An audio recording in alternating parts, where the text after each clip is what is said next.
that is perfectly acceptable. And so I just wanted to give heads up that this session is being recorded and it will be posted later for people to access at a future time as well. Or if you need to access it, you can. Now, to begin, I would like to welcome everybody to our first WINforCS meeting this year for 2020-2021. My name is Andrew Hickman. I'm Regional Administrator of, actually I'm not anymore. I'm now Director of Educational Technology. Sorry, title change. And I'm out of the Capital Region ESD, which is over in Olympia, Washington. And I wanted to just introduce my colleagues that are part of the leadership team for this group, so we're the AESD, Association of Educational Service Districts Computer Science Leads, and we have one representing each region in Washington State. So I'm going to allow them to introduce themselves, starting with my co-lead this year, Amy. Hi, everyone. Good morning. I'm Amy Colburn, the Science and Technology Coordinator out of ESD 189, which is in the Anacortes, Skagit Valley, kind of Northwest Washington area. So it's good to see you all. And I'll pick on the next person. So Larry, you're next in line on my little Brady Bunch Zoom. So okay, good morning, everyone. Larry Davison, ESD 105 Yakima. I'm a coordinator for the Learning Support Program. And do I do that likewise? Go ahead. Okay, so Tammy. So good morning, Tammy Schrader out of ESD 101, which is Spokane. I'm the computer science coordinator out here in the furthest eastern Washington space. Good to have you all here. So happy to see you. Catherine, do you want to go next? Sure, I'm Katherine Leife. I'm integrated learning coach at ESD 112 in Vancouver, Washington, and repping all the computer science fun down here. Nice to see you all. Cheryl. Hi, I'm Cheryl Leiden. I'm the STEM manager at Puget Sound ESD in Renton.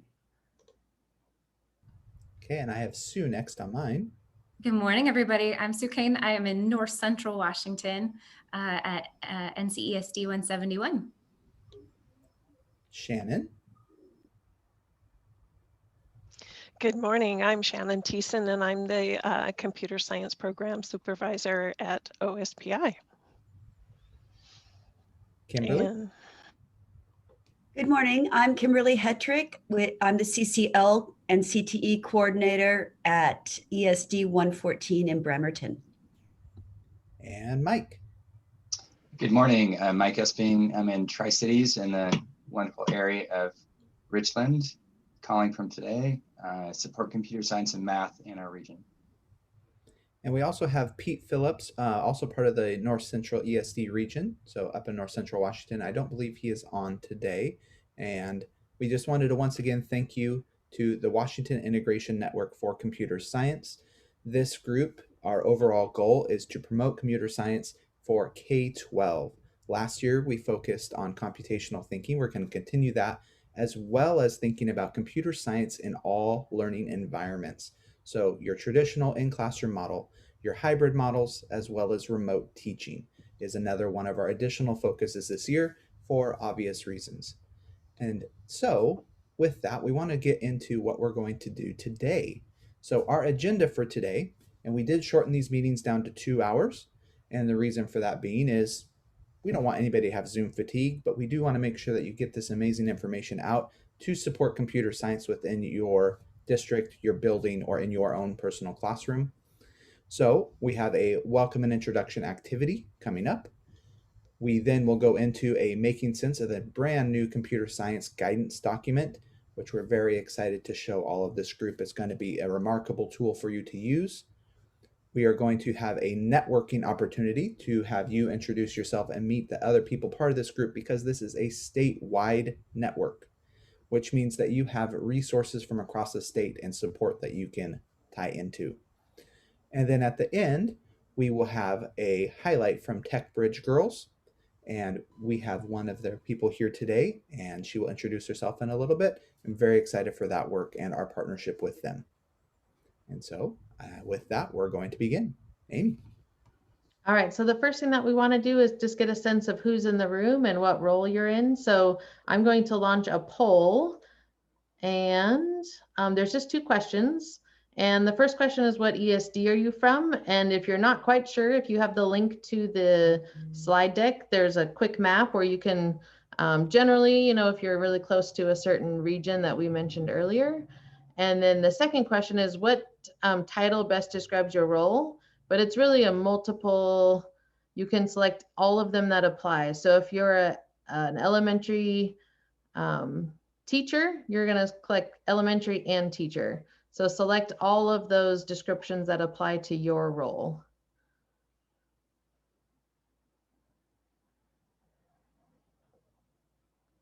All right, so we'll give this just another minute or so. We have 55% of people responded, so that's great. I really do love how fast the Zoom polls work for us. Mm-hmm.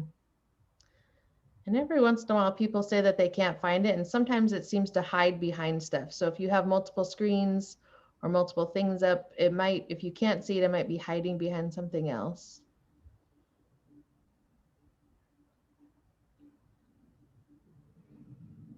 All right, so we'll give it another 15 seconds or so. So if you haven't, we have about 70% responded. So if you haven't got a chance, go ahead and do that now.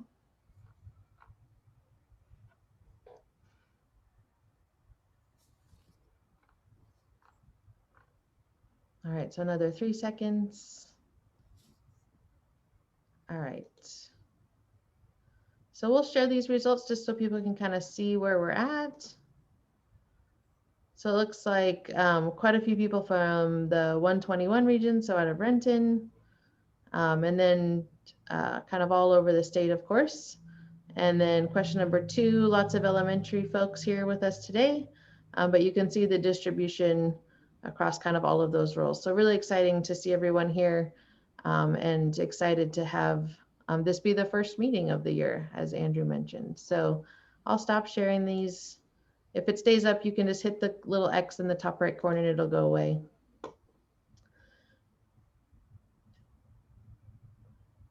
Okay, so what we'd like you to do in the chat, if you can take a look at this picture, and in the chat function, we want you to answer, finish this sentence. Computer science is, and then like or not like, this picture because, and then you're going to fill in the blank. So take a moment, think about that, and when you're ready, go ahead and enter your response in the chat.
All right, so we'll take another 30 seconds or so.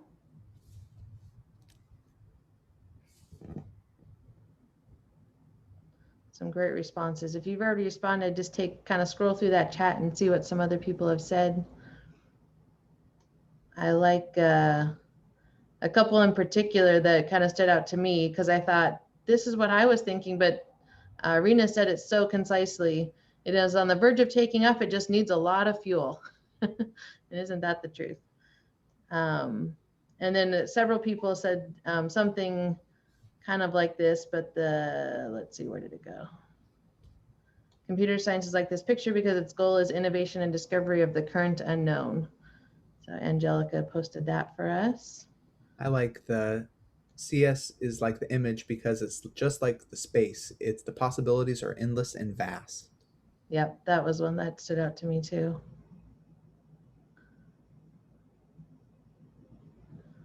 Ooh, okay, we have a couple, at least one I see that it's not like this as the rocket isn't continually moving. So that's a good one too.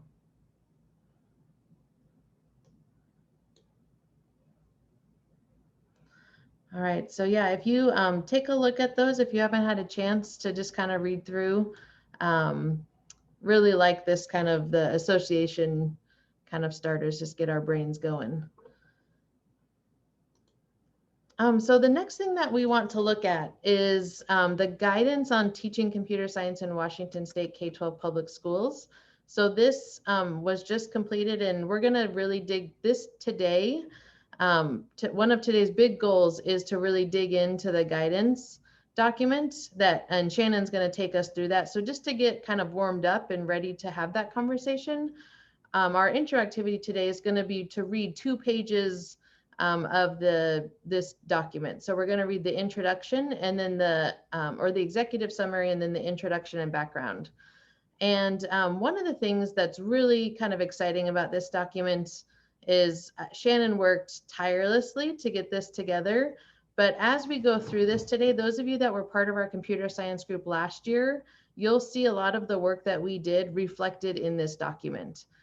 So in particular, and Shannon, I might be stealing some of your thunder, but the work that we did around the standards and really thinking about what do these standards really mean for students in our classrooms, you'll see that reflected in this guidance document. So all of that work that we did last year is kind of sitting in this document for us to look at. So to get started, and we'll throw the links in the chat here too if you don't have access or if you don't have the slide deck open yet. But what we want you to do is read that executive summary and intro background. So it's technically page 5 and 6 in the PDF document, so I have it open. So if I scroll through,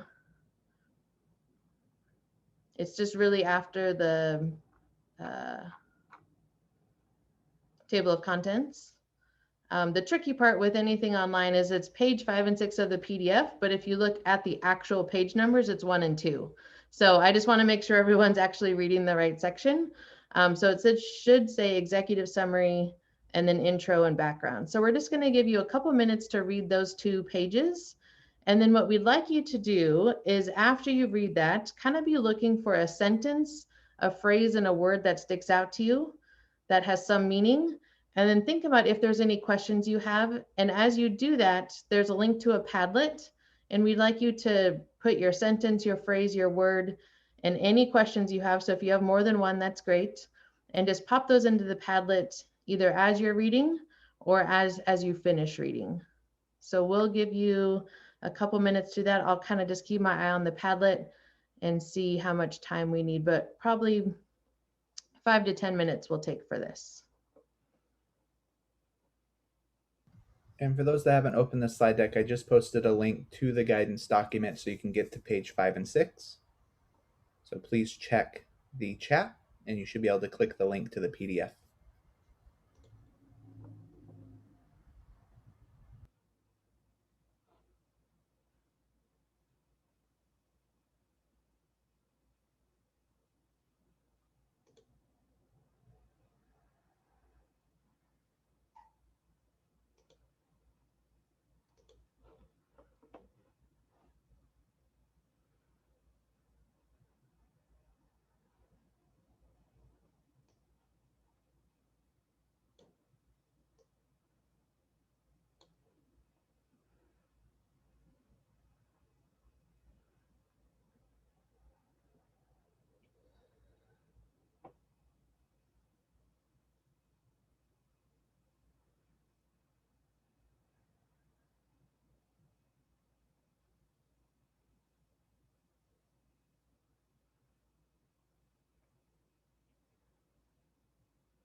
we'll take a couple more minutes. If you hadn't have a chance, make sure you get into that Padlet and a sentence, a phrase, and a word from the article that stood out to you. And then any questions that you have can go in that last column. You can also comment or like other people. So if you've already entered your responses, you can go ahead and kind of look through those and see if there's anything you want to add.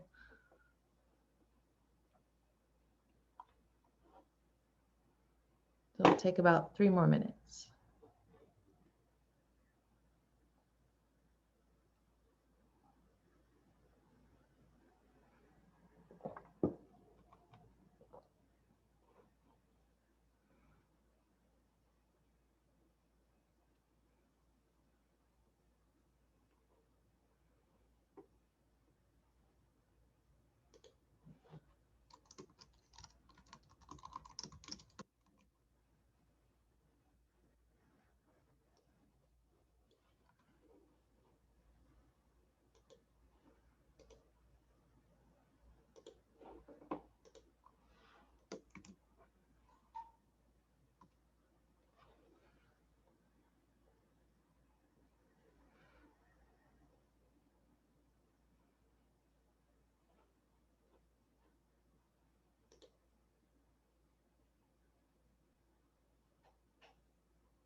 All right.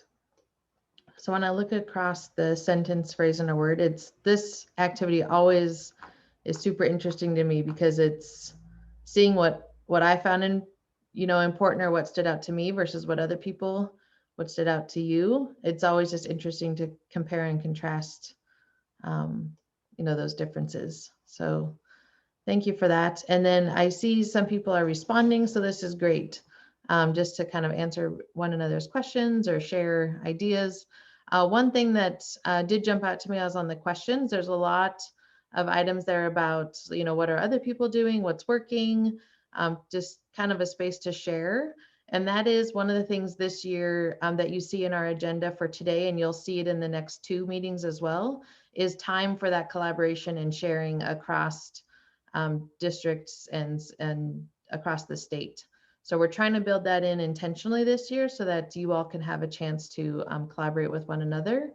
But feel free if there's things that you're doing or trying at your school, feel free to add comments in here and use this Padlet as a space to have those conversations. We'll continue to kind of monitor this Padlet. So if you have questions specifically for Shannon as we get into the conversation more deeply about the guidance document, feel free to keep adding those questions to this Padlet, and we'll kind of keep monitoring anything that we can answer specifically during this meeting. We'll try to do, or if there's questions that we can help answer later, we'll kind of hold on to those as well. So keep this Padlet open and continue to use that last column to add questions as we go. So now that we're kind of a little bit familiar with the background on what the guidance is and was intended for, now we'll go to the next part. So I'm going to pass it over to Shannon. And Shannon, do you want me to stop sharing so you can, is it easier for you to take over? It would be. That Okay. would be great. Thank Okay. you. Yep.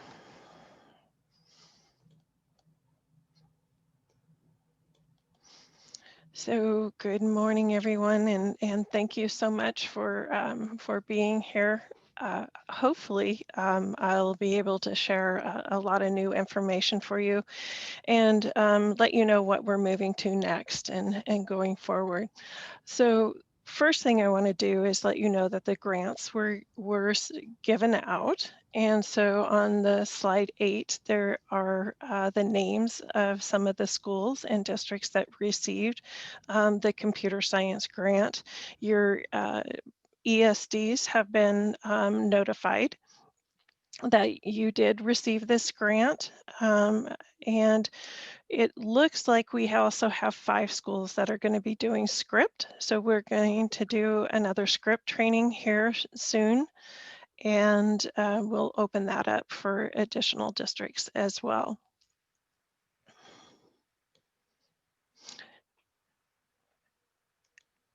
And I'm sorry, I put it in alphabetical order, not in ESD order. That might have been easier, but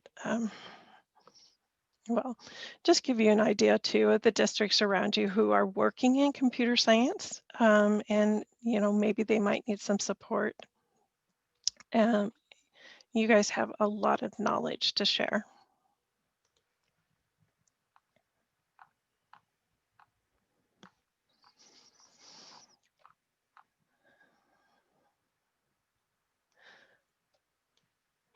So moving on, we're going to talk about the computer science guidance document.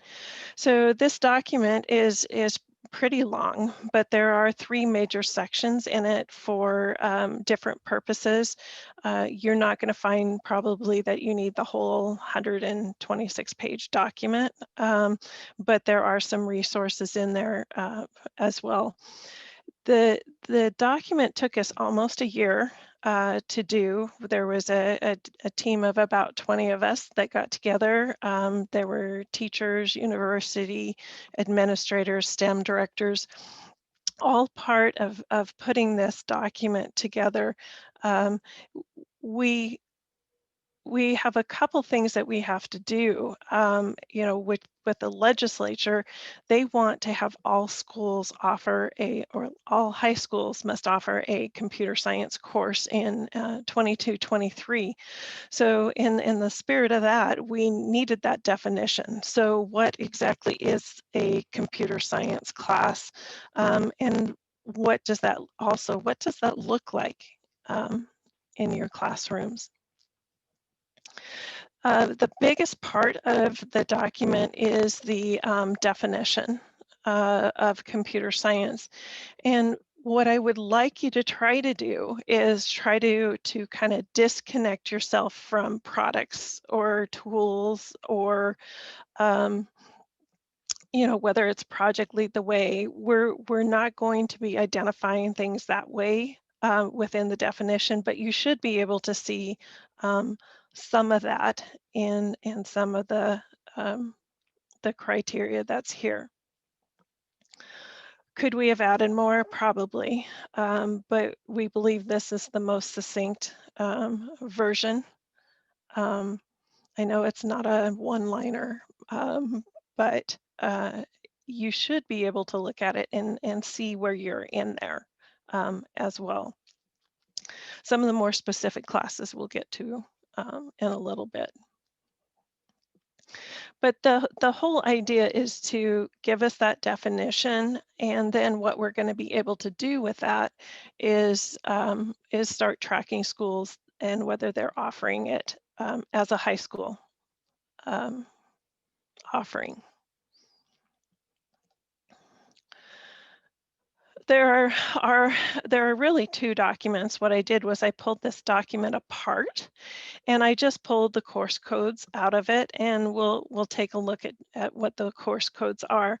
So you do have the guidance document, which has the philosophy behind it, and then you also have the course codes, which are really for the tracking and part of the meat of this document that we'll be able to look at and you can refer to individually. So it's a bit smaller. So those links are there for you.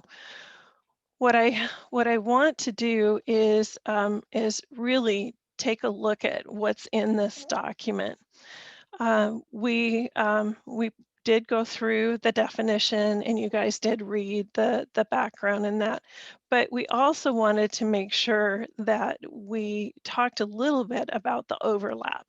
So we are computer science, we're not education technology, although when you look at elementary school, there is a whole lot of crossover.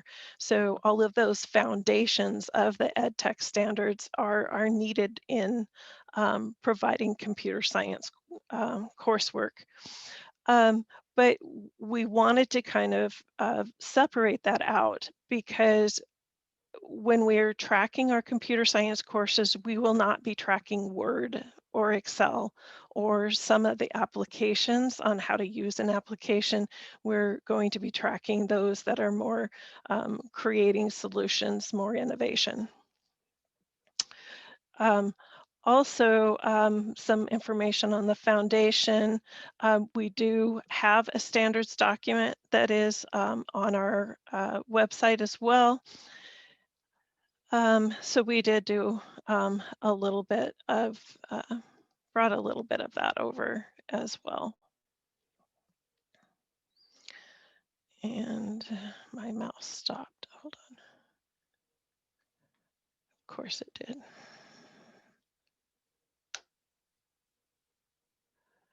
All right. Equity is really a big point. We really need to start thinking about equity in computer science. We're finding still that we only have 30% of the courses being taken by girls. And we also found that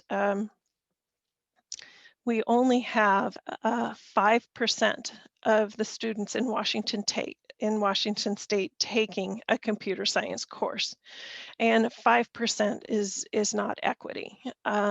There's a lot of opportunities that are in there.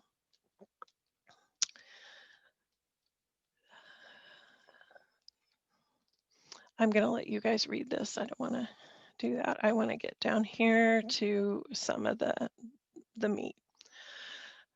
So once we decide that computer science, we can now fulfill our other legislative mandate, which is to record the data behind this. I did not want to do surveys to 295 districts and then figure out who replied and who didn't.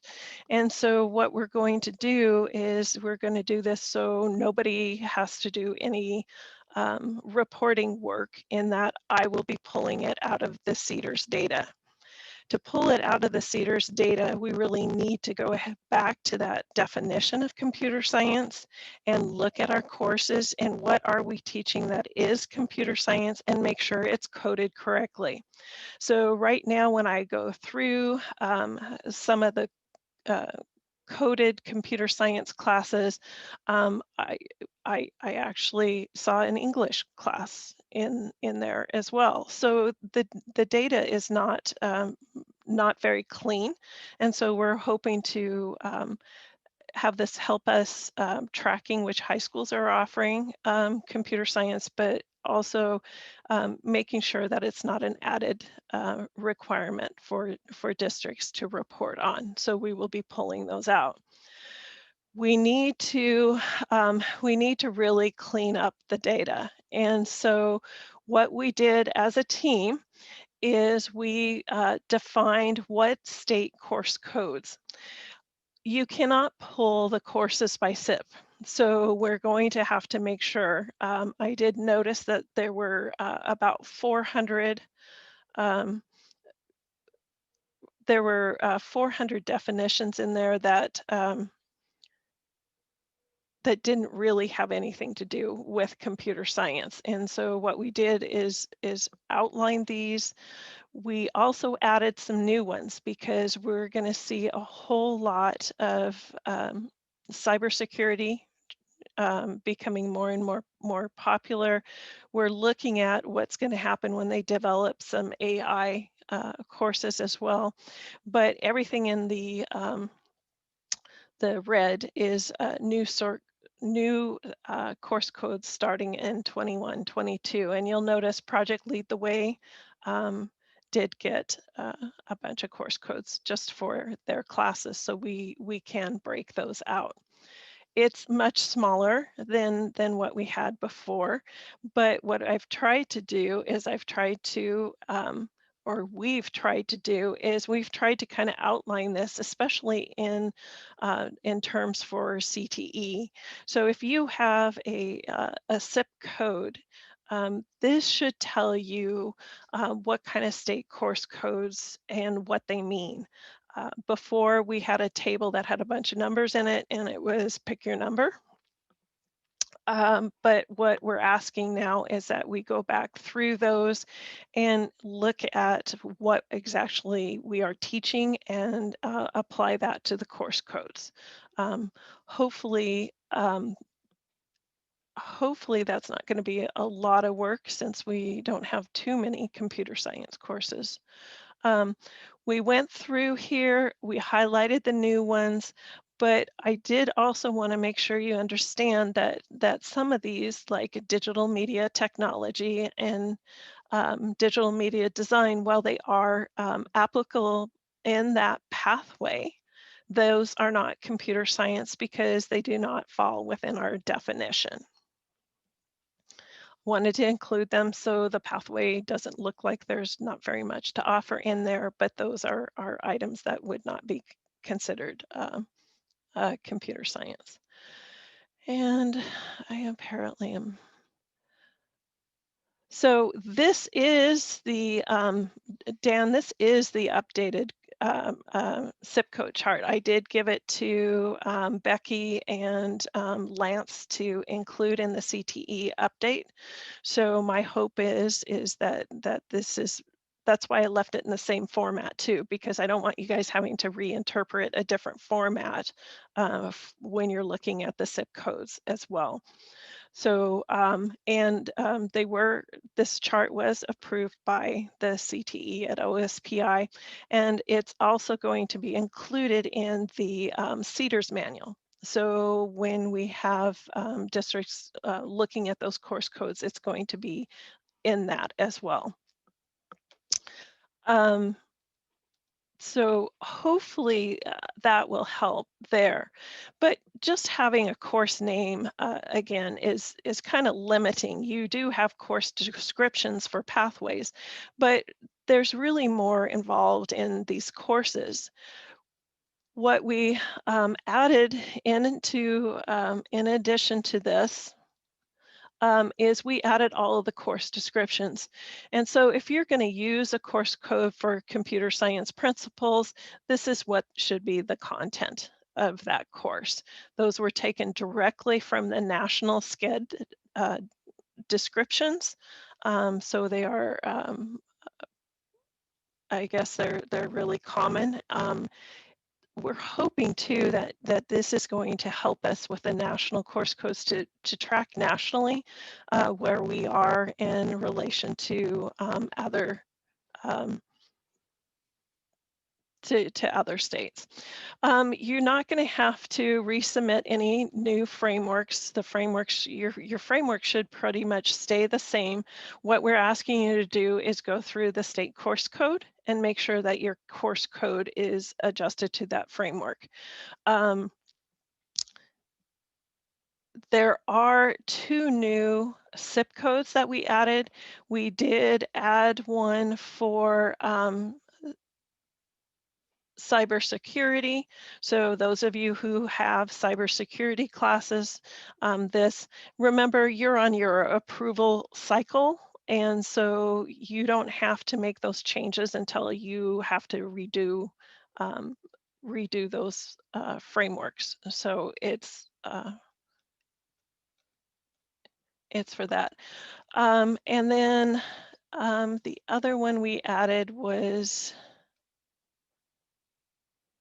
the computer game programming, because we have a whole lot of game programming, and so we did want to track that out. So hopefully I answered those questions on there. So these are kind of tedious, but they will give you an explanation of what works in that course, so that you should be seeing this as your course coding. Any more questions on that? I mean, those are good questions for CTE too.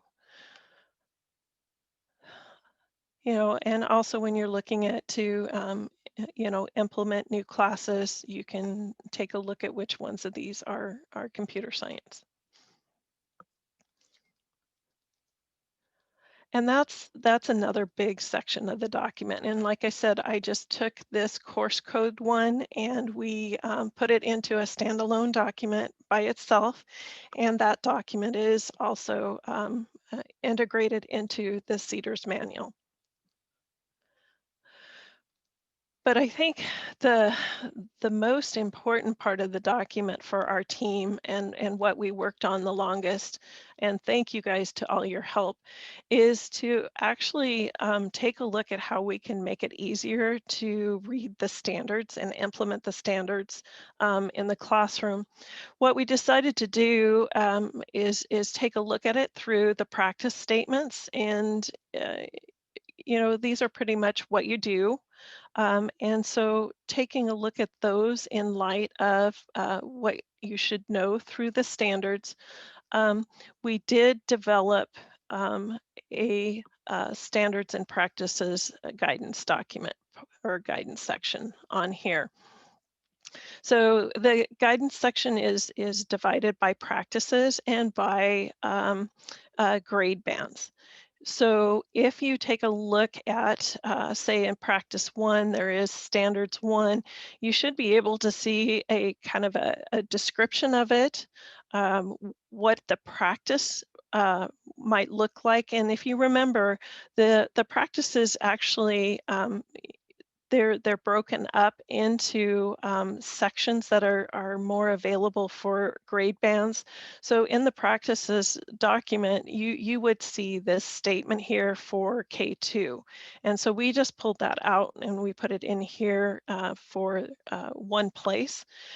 And then we did ask you guys last year, you guys really gave us a whole lot of information. We could not have done this.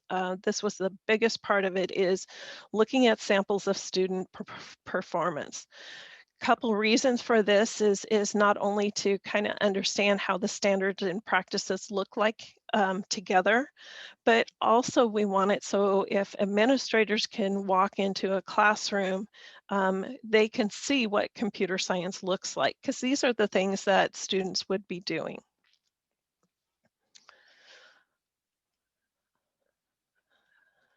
And that actually, that is the rest of the document, is we went through all 128 standards. Did we? Yeah. But we did only 9 through 10. So remember, 9 through 10 is the high school requirement. 11 and 12 is college prep standards, we did not add them to this document.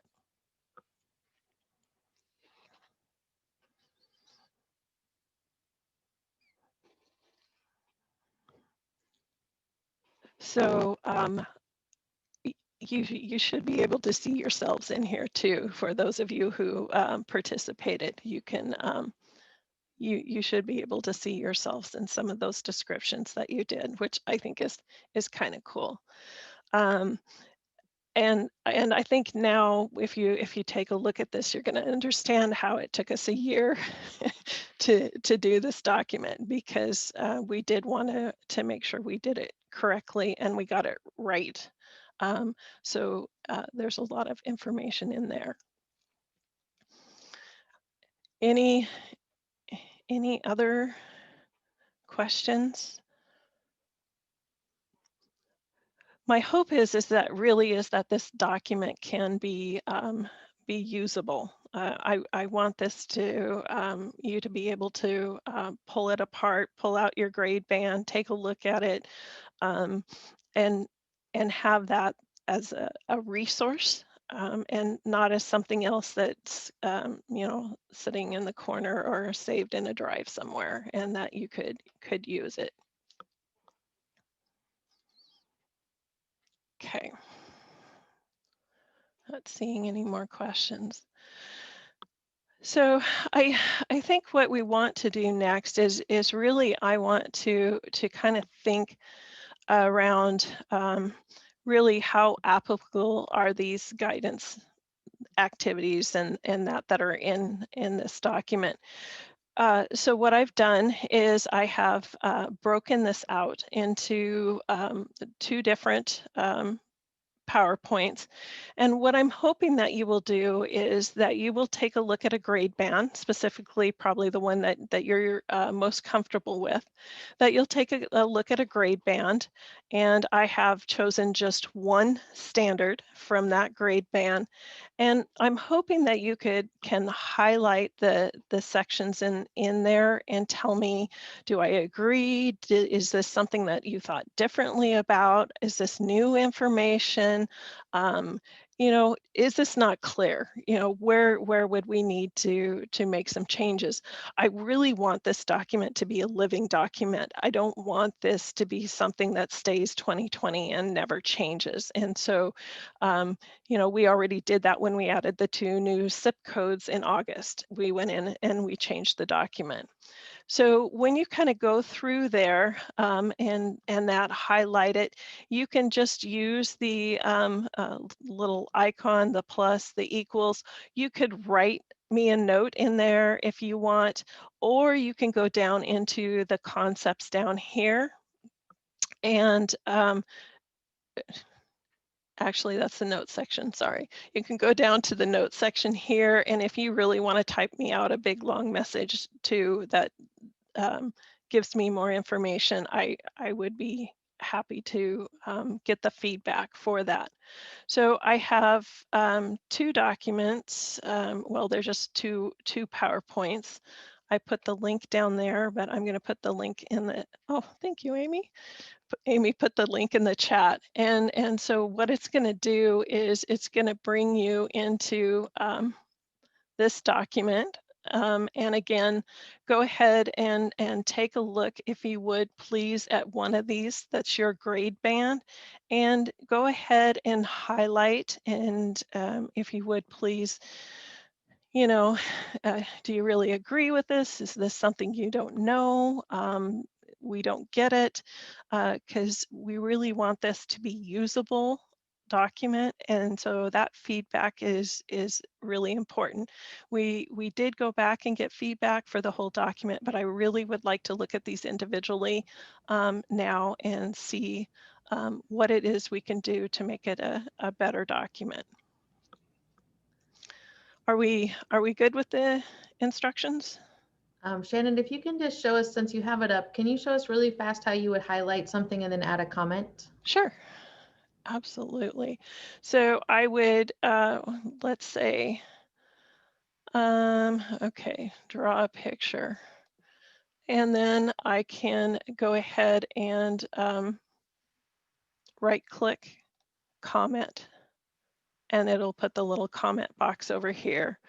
And then you could put in whatever it is, click comment. And and you can also reply to other people's too. So if you wanted to, if you wanted to go in and click on a comment and reply, you can go ahead and do that and agree as well. Right. Thanks, Shannon. Thank you. All right. And then there's one quick question in the chat there in terms of understanding the standards with the grade bands. And the question is asking for clarification about 11th and 12th grade standards. So 11th and 12th grade standards are their college prep.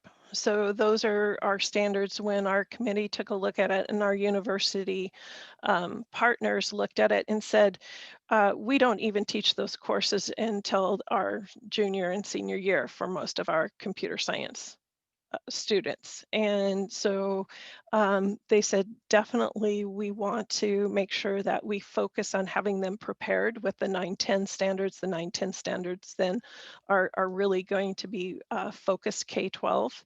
And then we're hoping to get a team together to work on the 11-12, but right now we wanted to finish it for this. Yeah, and Shannon, I just want to add, like, I just remember that room when we were told that, and we were all floored of like, well then, and the question was like, why are we doing that?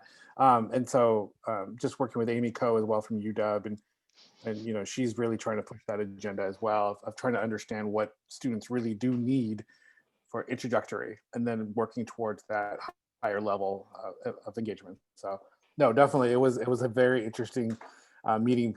Feels like eons ago back at Evergreen. So yeah. So yeah. So Juan was on our committee. He can answer some questions. Sue was on our committee. She can answer some questions. I don't know if Dean's on this one or if he's going to be on the other one. I can't read through the list right now, but there are other people you can look, and we do have that in the document. So if you wanted to take a look in the document, I think it's clear down on page 120 something or other. Oh yeah, we do have some question and answers on there. Where is it? There we go. So this is those people that were on our committee. So if you know these people and you want to ask them a question, then. Oh yeah, Karen's here. Hi Karen, I saw you. Sorry. Yeah. So yeah, and truly there were some questions that were gathered by the committee members that they brought to us, and we did break those out into frequently asked questions. We looked at those in light of position. Superintendent school boards have much different questions than we have in with the principals. We really want to work too on including counselors in this work and having them understand that this is not for those nerdy people. It's for everybody. But I was a nerd, sorry. It's I know, we try to live those down. Okay, mouse, come back.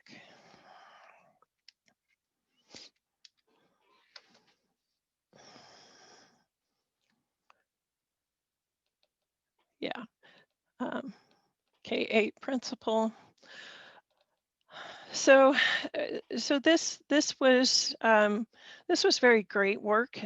This was very intense work. We did pull a lot of people in there, but it's also the start for our other work. We do need to do two things. One, we need to really work on a K-5 computer science. What does that look like as it's integrated in the classroom? There's a lot of questions on that. We're going to start it off with some foundations with our LMS work. And I think Andrew had referenced that earlier. And I don't know, Andrew, do you want to give another plug information on that? Well, we have what's known as the Statewide Learning Management System Solutions Project. And one of the things we're doing is providing continuous learning for any learning environment. And so Shannon, Catherine, and myself have started developing a online on-demand Canvas course that is the foundations of computer science. This will be specifically focused on K-8 at this point, but it will also walk through the guidance document, the standards, as well as activities and the practices to use with students. So it is coming, and it should be done in about a week and a half. Yeah, and when the legislature was talking about some of the legislation that they put through, one of the things they talked about too was, they want to start with high school, but then how are we going to look at, elementary? What would that look like to look at elementary, track elementary classes, talk about having a requirement of computer science in elementary, and one of the things that that I've gotten from a lot of meetings that we've had lately as computer science supervisors across the nation is we're looking more at computer science and computational thinking as a pedagogy and not necessarily as a standalone subject. I think there are some standalone activities and that to meet the standards, but it's really more about the tools and the processes that students are using to solve problems, and taking it one more step from solving problems, creating solutions, but innovation. That's going to be very, very important as we move forward and AI becomes more and more part of our work, is getting our students to think a lot about innovation, and computer science is a really good tool for that. So hopefully we are going to send out an application to be on the state implementation team. Probably we're going to have 30 people on there, try to get everybody's perspective. We will look at that too in light of the script, looking at some of those categories as needed for implementation on a statewide basis, and what is it that the state can do to to help move this forward. Also in January, we will take a look at, I will be doing 3 webinars on this document. We'll just do an overview webinar on the document. We'll do one that's really in depth on course codes.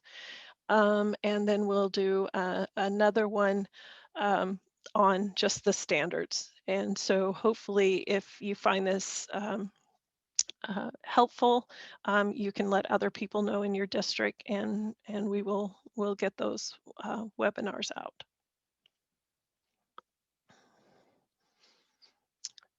Any other questions? You can unmute yourself and ask questions too.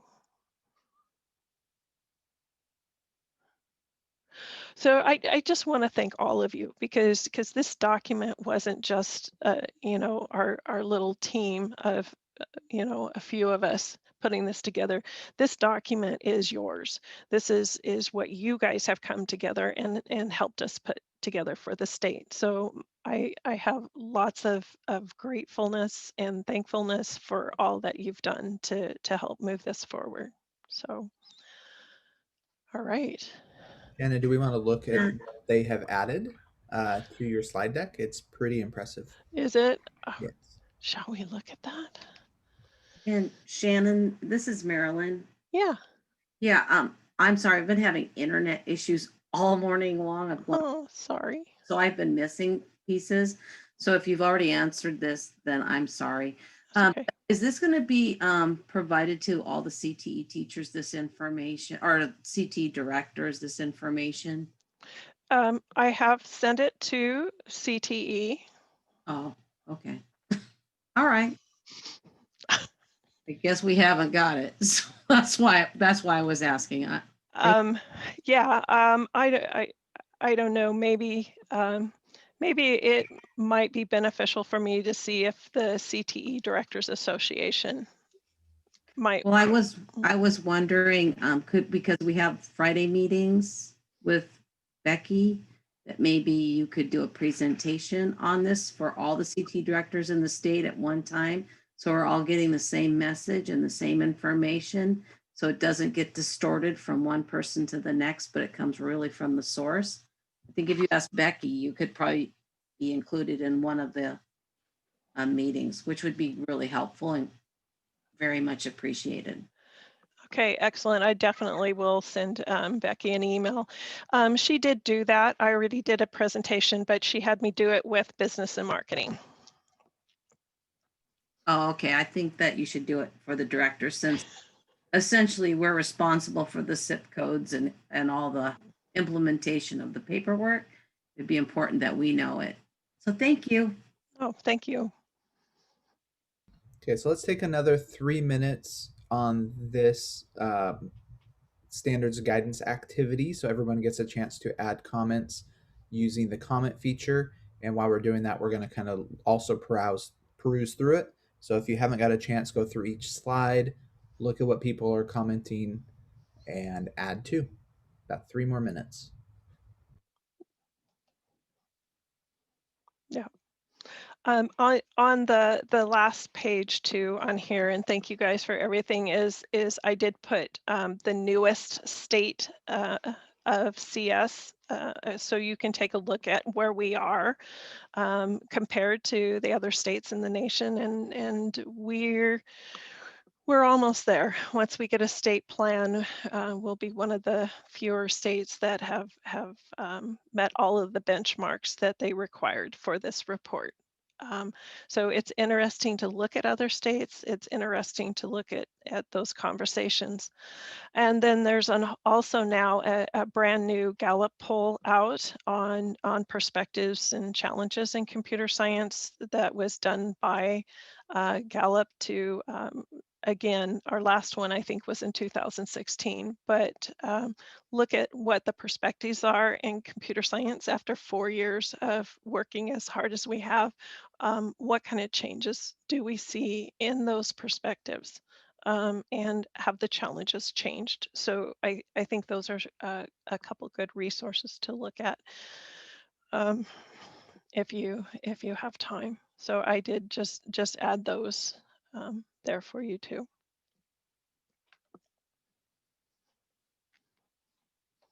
And so thank you.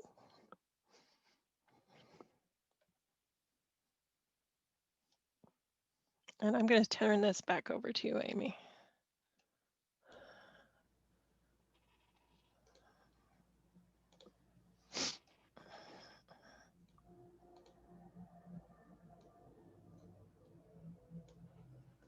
All right, so just to make sure, let's just, like Andrew said, let's just give everyone another minute or two just to look at that guidance activity. If you haven't had a chance, there's several comments, but I know we have several people in here. We have about 40 participants. So I just based on the numbers, there's probably some people that could take a moment and just add a comment or two. Again, as Shannon mentioned, you can comment, add comments on other people's comments. So let's just give about 3 minutes just to make sure people had time to get in there and take a look, and then we'll move on to the networking portion for today.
Okay, Amy, Yep. let's wrap this part up and we'll go on to the networking. What do you think? Yep, sounds good. So I'll just one thing that stood out to me on this one anyway, and everyone of course can kind of go through and read other people's comments and see what you think. What I love about, there's a comment on K2 from Karen about she highlighted the compare and discuss preferences for software for an example of a student performance. And then the conversation struck me, Juan towards the end, there's some other comments. It was Camille, I guess, said, I was thinking I would like to share this with teachers as an ELA strategy, which, so I love the one of going back to the Padlet earlier, one of the questions that kept coming up was, how do we do this in an integrated way? How do we make sure it's not just one more thing? So I love this comment. And what struck me in particular about this one is what a great activity. Thinking of the silver lining for remote learning, this conversation could be happening all the time as students are using different software programs for all kinds of things. So that one stood out to me. But this kind of conversation is when I was just kind of listening to Shannon share about this being a living document and something that could be used as a way to get ideas, collaborate with other teachers. So just want to just point out one that stood out to me, but of course, there's different things that might stand out to other people as well. So let's go back to the slide deck.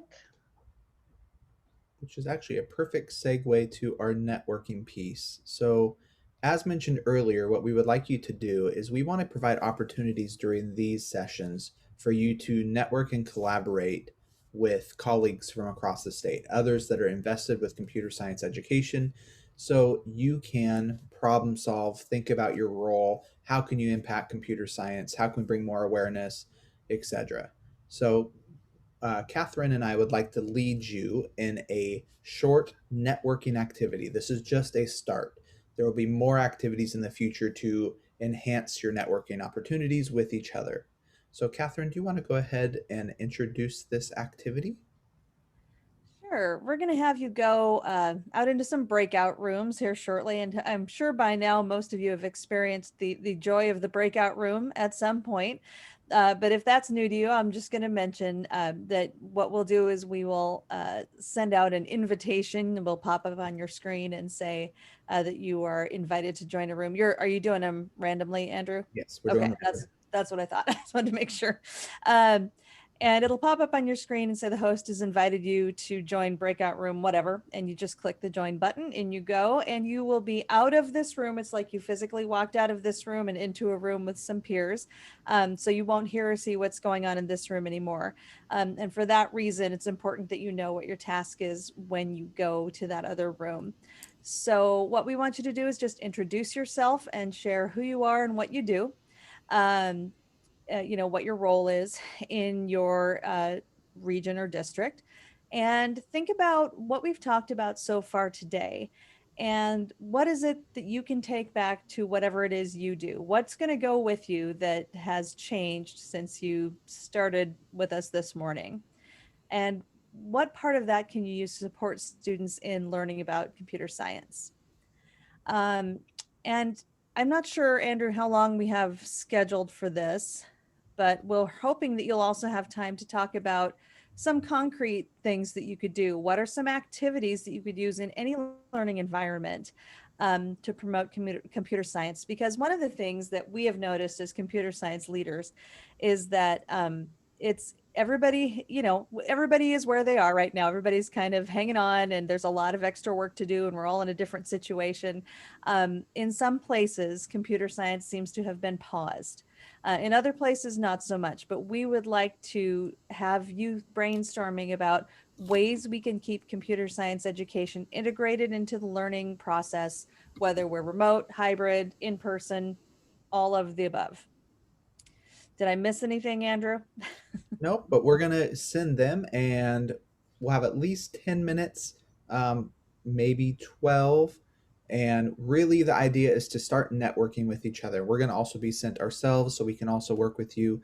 I have posted the link back to the slide deck. If you forget the prompts that Katherine just mentioned, you can always go to the networking slide. Hopefully at least one person has it. and I will give you a 2-minute warning before we come back. The main thing is introduce yourselves, know who else is in the room, because this is a statewide network. Like you just saw with the previous guidance document, the work you did last year is literally in a guidance document that is going to be used for Washington State and is also going to be seen everywhere. It's out. So networking, working together, collaborating is very important. Okay, so with that, we're going to send you to breakout rooms. Okay, so I will stay out in the main room. So if there's any issues, you can leave your session and come back and grab me, or you can ask for help. There should be a little button somewhere on your Zoom settings. And then like Andrew said, we'll give you about a 2-minute warning, and that will come up as like a blue bar somewhere on your screen. And then when we finally do close the rooms, you'll get a 30-second kind of countdown. So just some logistics. So I will open the rooms and you should see an invitation to join pop up on your screen.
Okay, welcome back, everybody. Hope you got a chance to start networking with other people within this group.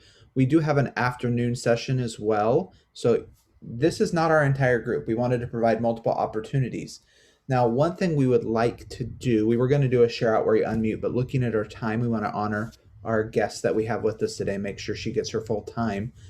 If you could share out one thing that you heard from your colleagues, other participants, the other WINforCS members that really just resonated with you in the chat, that would be great as I introduce the next thing. So go ahead and just type in the chat something from your group that resonated. Maybe it's an activity that you might do in the future. Maybe it's something you learned today that's going to support your work. Go ahead and use the chat feature to share. And I learned a ton from my group already, and I took notes, and I'm going to be using that with you probably next time. So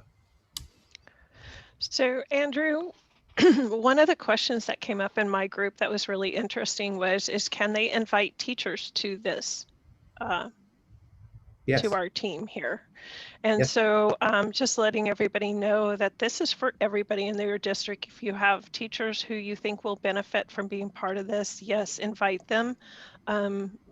Please, it's for everybody. So our name is two meanings. Number one, it's WINforCS, because that's what we're looking for. We're looking for those wins for CS. And so the more people involved gets that awareness level out there. As this network grows, that means computer science will grow also with students. So yes, please invite. More are welcome, and they can start either this afternoon or the next meeting. Or if we go to the next slide, Amy, they can start using with this. So last year, you'll remember that our group primarily used Workplace as our mode of collaboration, where we would share everything, we put all the notes, we would have updates, etc. Well, as of this year, Workplace is going away, and that's beyond our control. So we had to process and think of what's another way we can continue collaboration, sharing updates, having communication, be able to have these rich chats and ideas. And we thought of the use of Twitter.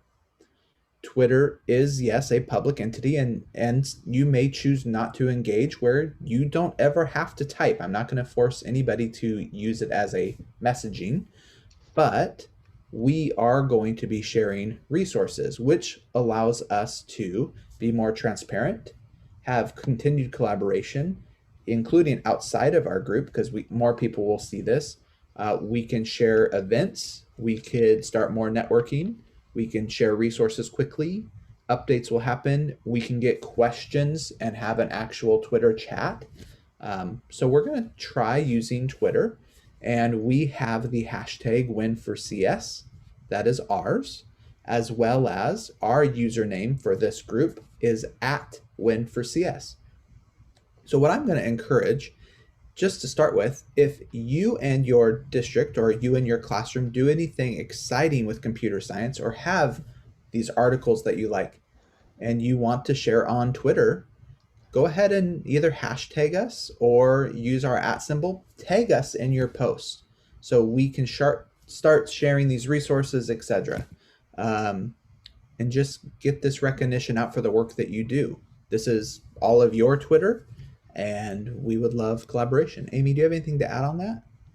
Nope, I just put a little note in the chat that if you're on there now, I know I sit here and my phone's right here. So if you want to just go find us now and follow us, that would be great. You could even post a quick kind of in the first meeting of the year and tag us. So we're trying to get this off the ground and hope to use this more and more throughout.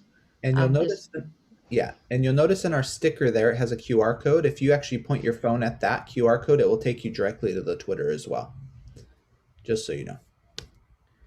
But yeah, feel free to tag us, follow us. We'll follow you back, and we're going to be sharing every update that we ever have on this Twitter feed, as well as become more public, more transparent. Okay. All right. The next thing is we wanted to, and you have this slide deck and these links are live, we wanted to highlight additional resources. The first one is from code.org, so we're just going to open that briefly. So Ty Stevenson from Avid, code.org partners with them. Avid is kind of their facilitator. They schedule events and things for them, but it is code.org's work. So we're sharing this information just for them to get it out, because if you go to the next slide, registration is now open. And if you wanted to apply to be part of CS Discoveries, etc., registration is live. We wanted to make sure that you could see that it's live. Go ahead and click the links. They do work, and then you can register. Okay, you'll notice it does say virtual offerings are available, so you would not have to be in person either. So I just wanted to highlight that resource is available. And then the LMS Solutions Best Practices for Continuous Learning work, which a number of this team are on. These are free online professional learning opportunities that are going to continue to grow. And I mean continue to grow is because we're building them very quickly. I believe we have 6 coming out on the 15th to fill these other buckets. We already have 13 courses available. All of them are free. All of them are work clock hours. Most of them are STEM clock hours. So if you need professional learning that you want to do on your own time and on demand, these are available, all with a technology background.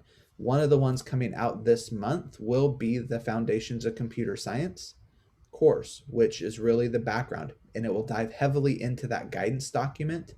And the more people that get into it, we're going to share activities, resources, and things like that to teach computer science. So please be aware of that. And with that, I get the honor to introduce Mita, and we are going to do Tech Bridge Girls. Just introduce this group, and I'm going to let Mita, do you want to take it away? I can. Thank you all so much. I feel so welcomed by this group, and I have to say it is very, very lovely, especially on with everything else going on in the week and the day, I didn't figure out how to do this through technology, but the song I woke up with this morning was Ariana Grande's Breathin'. So if you, I'll put it in the chat, and if you care to, please listen to that. Totally got me through my morning. I'm talking to you from Silver Spring, Maryland, so I am already way into my day. And thank you so much for inviting me. And I'm happy to share about TechBridge Girls and what we've been doing. I do want to caveat that we don't have it 100% right. This is, as for you, a ongoing group project and group process. I'm going to share my screen though and get us started on just a little bit of background. First of all, as an introduction, I have been with TechBridge Girls. It'll be 6 years in January, and I started the first East Coast operation here in the Washington, D.C. area, and have since moved to managing all of our programs and partnerships around the country and helping to establish our 3 major hubs. One of the largest hubs is in the greater Seattle area, and we hope to try to serve larger and larger portions of Washington State as we go forward. And so here's a little bit about us and our background.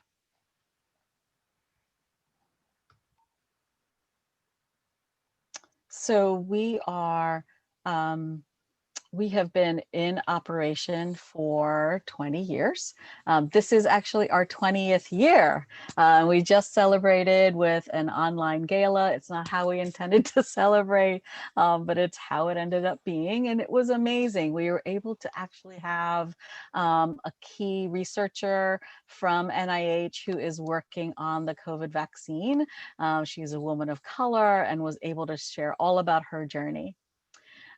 What we do is we serve, and I'll talk to you a little bit about how we serve, but we enroll only girls from Title I eligible schools. And I need to pause just a moment to make sure you understand that when we say girls, we really mean the definition very broadly. So we are inclusive of anyone who identifies themselves as girls and or wants to participate in our programs, and we're working on policy language that's much more inclusive than it is right now. So want to expand that definition.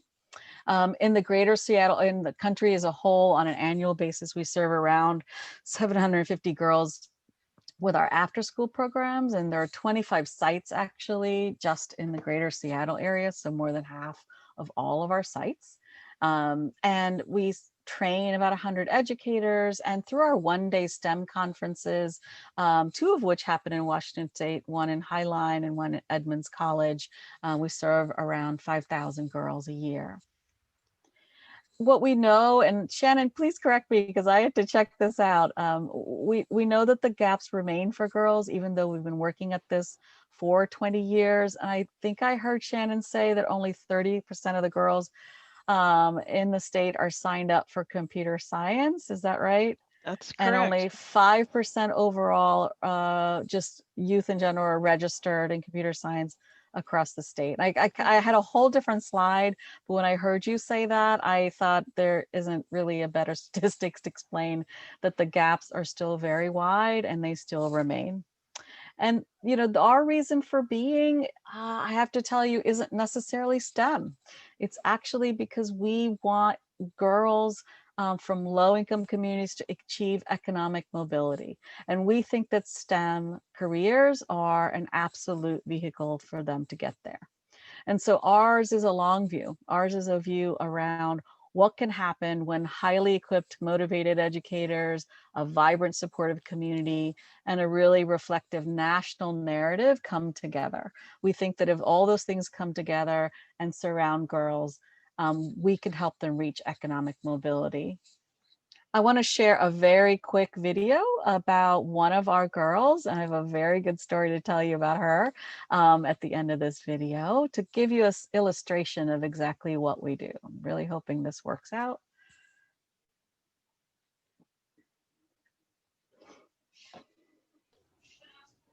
So Mita, if you can, we can't hear any sound. You're I think hearing the sound. Okay. No, if you stop sharing real fast and then share again at the bottom right corner, there will be a share computer sound or something like that. If you Okay. want to try that again, that should fix the problem. Okay.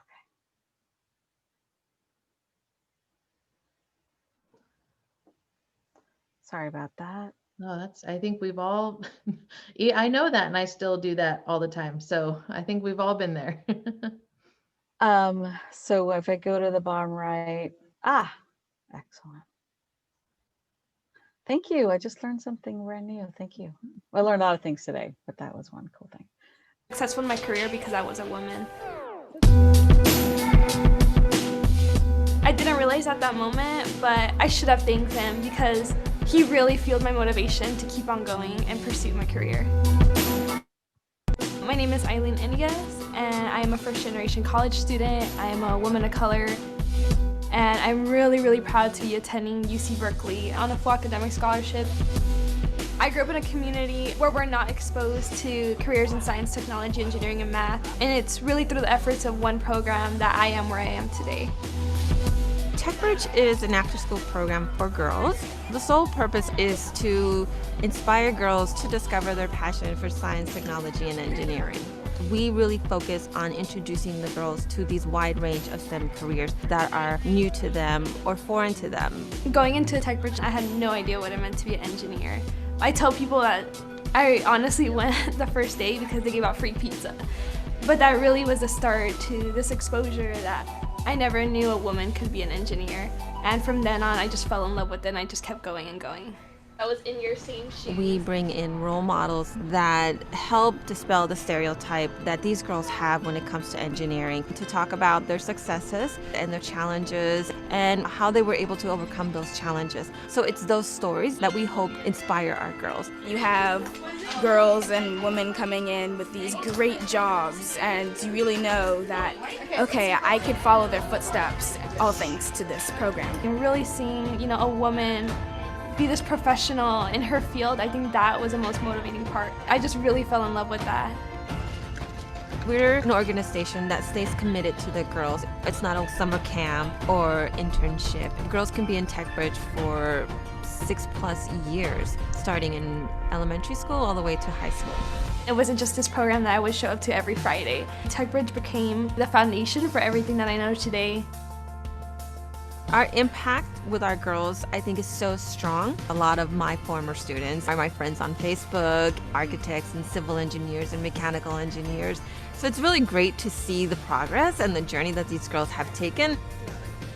I definitely see them as this foundation that really exposed me to what it meant to be a woman in STEM. It's really because of TechBridge that I do what I love right now. And I just really hope that TechBridge can really impact as many girls as possible the same way it impacted me.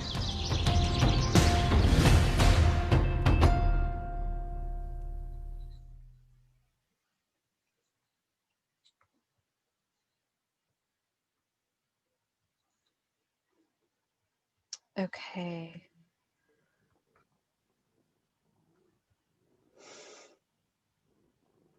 So that's a little bit about us and what we're able to do. I'm excited to share that Eileen is actually now working at Chevron. She's in a very highly competitive rotation right now in Houston, and was able to graduate from Berkeley with 2 majors. She's a math major and I think computer science and engineering background as well. What I also wanted to share, though, is what's happening. All these ideas are terrific, but what's happening for our girls and educators right now. So what you saw in the video was a program that has now morphed into much more of an effort to equip educators to deliver our curriculum with our support of training, curriculum materials, and evaluation. And I wondered if we could just take a moment and just sort of regroup and think about what our girls and educators experiencing right now. And so this will be good context for us to sort of update what we think works best to encourage girls and young people all over of diverse types into our computer science programs. So I'm going to I'm going to do. I'm going to share a slightly different screen so that I can see your chats.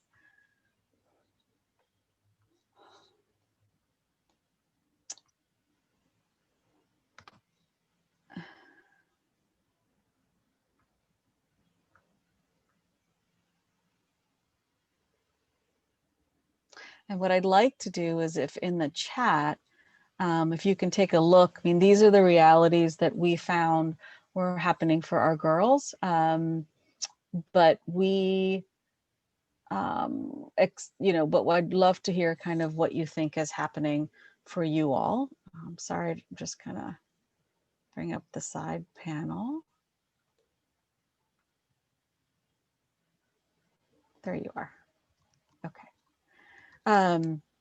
What I'm curious about is, well, let me backtrack. When COVID first hit, we did what we always do at TechBridge Girls. We sort of went back to who our advisors really are. Our trusted advisors are our girls and our educators now who are delivering our curriculum. And we asked them, we paused, where a lot of our fellow travelers were immediately pivoting to online learning. And I know you had to figure that out very, very rapidly. We paused and we asked our girls, what did they really need? And what they told us were some of the things that are listed on your screen. They told us, of course, about internet and hardware issues, but they also told us a lot about what was happening for them socially and emotionally. Those things that they found were completely restricting them from really engaging in learning, even with the best of equipment. And I have to say, it's amazing how broadband access and hardware and software was mobilized. But as I'm sure you've heard from your students, and we heard as well, these other realities were all too present and really impeded their ability to work. At the same time, we knew we couldn't reach the girls if the educators we were equipping were also experiencing incredible burdens. And so we asked them what was happening for them. And I'm wondering if we can just take a minute in the chat. And if you could maybe help us, this is also selfish, but at TechBridge Girls, we're always iterating. And I'm curious if you can share with us what you think are the biggest realities for girls and educators, preventing them from fully engaging in academics and certainly computer science. So just take a moment in the chat and see what folks can come up with.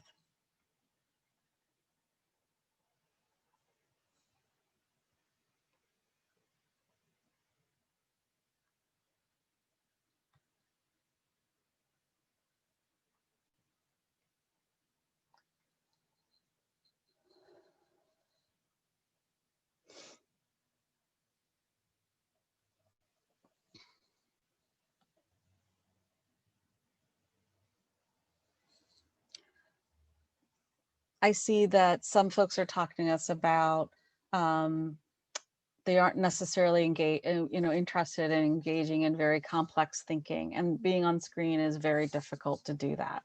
That there are lots of folks still intimidated to take classes with a lot of males in the room.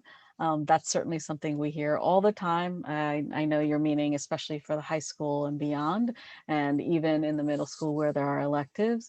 And I have to say, when I joined TechBridge Girls about 6 years ago, I had never worked in a gender only or gender focused program. In all of my sort of almost 30 years of working in youth development, I hadn't done that. And I wasn't quite convinced, I'll be honest. I didn't quite know why young people would want to just be with gender, especially middle school, where hormones are high and the need for all the drama is so high as well. But time after time, our girls tell us that the safe space they feel within a girl-only community really helps them overcome their barriers that they feel around, taking risks, making mistakes in particular. All of those skills we know are so vital to pursue this work. And I think one other thing is that somebody said here is that teachers who are barely comfortable with CS integration, are now overloaded and now are asked to do even more. Thank you for everybody that's contributed. And I think that really reinforces what we're hearing. And so what I wanted to sort of spend really the next 5 or 10 minutes on, and again, maybe get your input, happy to open up the mics and just ask, after you ask questions, but about, I'm going to share again. Thank you for your patience with the screen here. What I'd like to talk to you about is something that we codified at TechBridge Girls about 2 or 3 years ago. And what happened was that over time, we were always known to be a direct service provider. But over time, people started coming to us and saying, well, can you teach us to do what you do? Can you help us either reach girls, because we have, maybe this is familiar to you, and if it is, raise a thumb. We have programs that are open for boys and girls, but girls just don't come. We have programs that we are girl only, but we don't know how to reach girls in the lowest income neighborhoods or in various areas of ours, either state or other parts of geography. And so we started to create training programs to support people. And at the same time, because we've had successive National Science Foundation funds, we're a pretty noodly bunch. We like the rigor of evaluation, and we started to really explore what it would actually take to create elements of equity, especially for encouraging girls from low-income communities into STEM. And we distilled those ideas down, and what we found in our research and our observations and from our training feedback, that these 5 things seem to be most essential. These are not groundbreaking. I'll say that I'll say that at the outset, but I will say that as they have carried us. And what I've started to do for you today is it started to think about, okay, well, these were true for how to reach girls over time. What is true now? What is it that we can do to adapt right now in this current environment of online learning and or such other levels of uncertainty? So I'm just going to go through these 5 areas. They're fairly self-explanatory, but I'll describe them slightly. So first is gender and culturally responsive programming. I want to be clear at the outset, that does not mean that we only make perfume and everything is pink. It really doesn't mean that. It means that we need responsive programming, honestly informed by our youth, to tell us what they need best.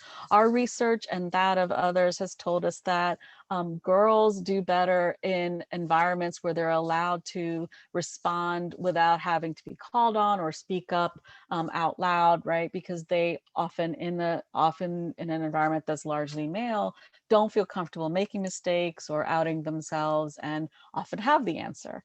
I'm going to say again, I don't think this is groundbreaking probably for this group in particular, but you'd be surprised. I think the other thing it has to do is to understand that girls aren't girls, and to really try to communicate in a lesson what might be the lesson reality for that group of young people. So a very quick example, we had this lesson on wind and how the flow of wind and force, and we used pictures and images of windmills from Holland, and we were doing this work in downtown Washington, DC. And obviously the kids were just seemed like blank face until we had the aha and said, oh, well, culturally responsive here would be to ask them, what does this remind you of in your world? And then we sort of had better engagement. The next is inclusive and accessible programs.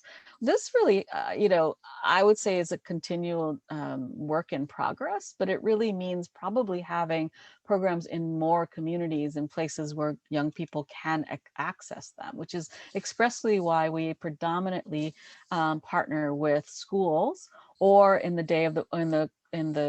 case of the one-day STEM conferences, at colleges or universities, because we find it's really vital to be in places where the barriers of transportation or of other sort of access are removed.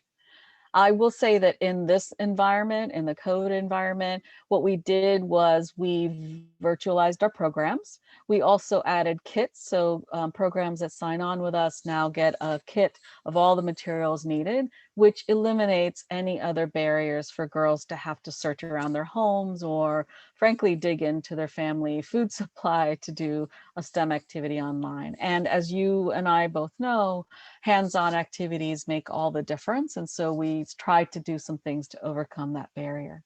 Opportunities for youth empowerment. So I sort of alluded to it earlier, but we do have a very active youth advisory council as well as an educator advisory council, because we need both sides and we need the voices of everybody to help us know what's current, what the challenges are, and to stay nimble, to stay really nimble.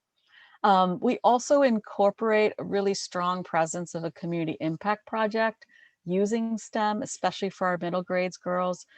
We find that by encouraging and equipping them to solve a felt problem using computer science, for example, or other aspects of STEM, makes all the difference in their engagement in the content. Career exploration is a real cornerstone of ours. So you saw a lot of that in Eileen's video, where we bring in role models, generally live women, into the classroom. And we do that now actually over video. So we all of our online lessons are now demonstrated by a woman, predominantly women of color, who demonstrate the activity, but they also first talk about themselves and their career path. And by the way, we make special effort to train all role models, anybody engaging with our young people with this proprietary training we call Role Models Matter. And in that training, this is a little kernel, you have to help adults who engage with your young people understand that they need to talk about themselves as people first, and then their science. And you have to help them really think through how to sort of translate what they do into language that's receivable by the young people. So we spend a lot of time training our role models before they ever engage with young people, because you find that if you don't do that, there's a lot of time and energy wasted. And the last is broad network of support. So in this, it means for us right now, it has meant reaching out to groups like you and asking you what works, what doesn't, perhaps adapting some of our programs that would work better for you. We also generally reach out to a partner organization. So right now, in order to deliver some of our kits, we're working with local nonprofits that may or may not be connected to our schools, but are, say, delivering food every week or however, and so that our STEM kits can be delivered through them. But we really incorporate as many partnerships as possible, certainly volunteers, in order to get the kits made or to deliver them or even to deliver our lessons. And so this is just a final slide, because I know I don't have a lot of time, just talking about our programs overall.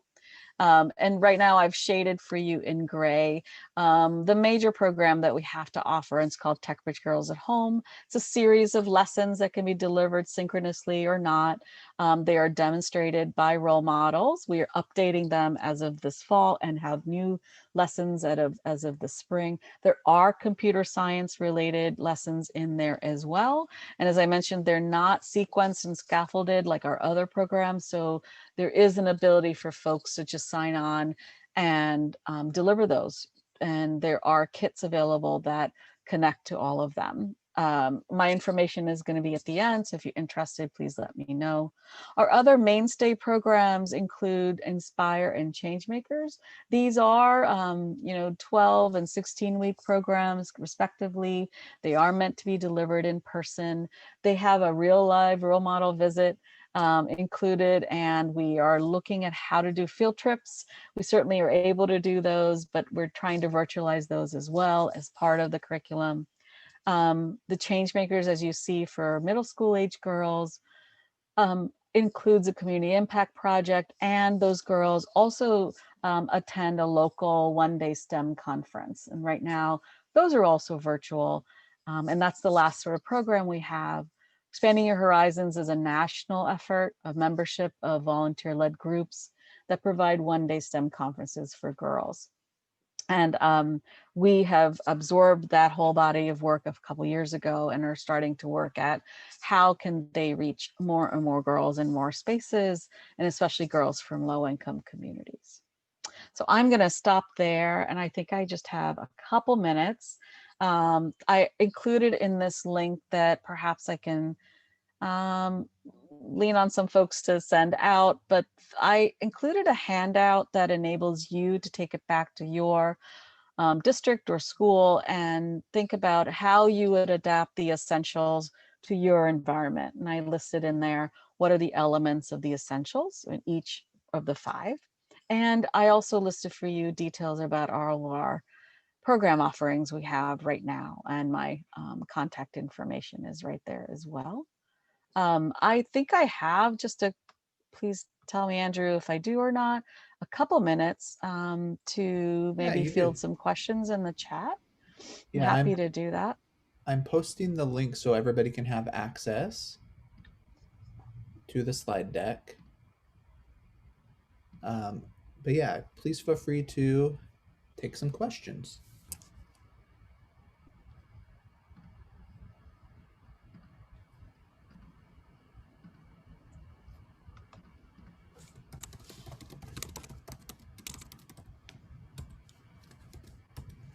I don't have a question. I have more praise, if anything.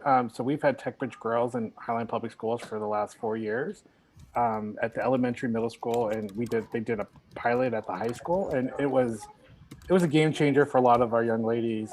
The only problem is we weren't able to keep up with the demand at the schools with the classes to kind of continue that education. So it's really kind of put a spotlight on what's missing in our district, and so I'm grateful for as somebody who's trying to find those access to those for those classes. But no, it's been a great experience, and we're just really lucky to have them.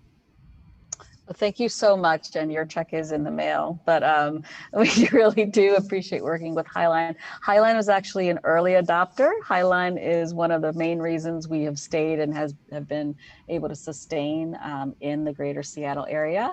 And so we thank you as well. And I know over time we've evolved together to go to and then also incorporate elementaries and then high school. So thank you. You can ask your questions in the chat, or you can shout them out. I love to hear voices.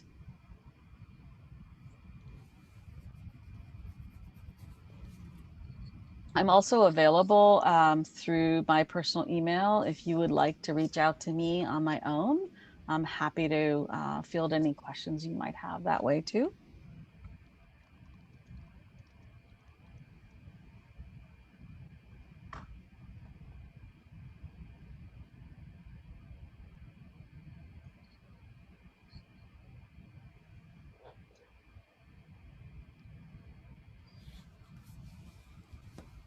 All right, so I'll take back over. If you're still typing away, feel free to put those in the chat and we can stay on for a couple more minutes if there's things that people want to ask.